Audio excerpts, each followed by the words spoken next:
Насилството не секогаш значи физичка напад.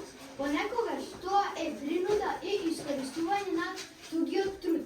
Марта денес се соочува со уцена. Здраве, застани. Службата ќе се заврши проект по биологија. Ми треба копија замени за Дамијан. Ама Петар, јас работев на проектот 2 недели, не е фер да го препишете, наставникот ќе забележи. Наставникот нема ништо да забележи ако си ја држиш устата затворена или сакаш да ти чезнуваат предмети од твојот ранец. Одбеј, или ќе ми дадеш проектот или ходници ќе бидат претени за тебе. Сваќаш? Сваќам, ќе ви го дадам. Кога некој е принуден да го даде својот труд под закана, тоа е насилство. Стравот не смее да биде мотив за другарство. Секој од нас има избор да направи добро. Мојката е во знаењето, а не во заплашувањето.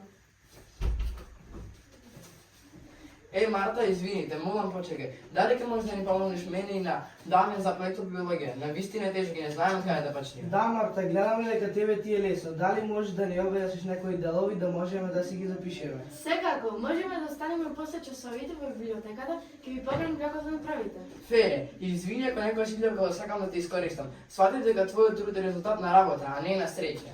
Силата не е во тоа да ги плашиш другите, туку да знаеш да побараш помош. Насилството и уцените не градат знаење. Никој не смее да биде оценуван по својот успех. Биди пријател кој инспирира, а некој заплашува.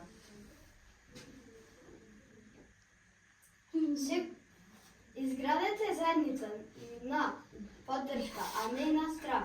Кажи не на насилството и да на меѓусебната почит.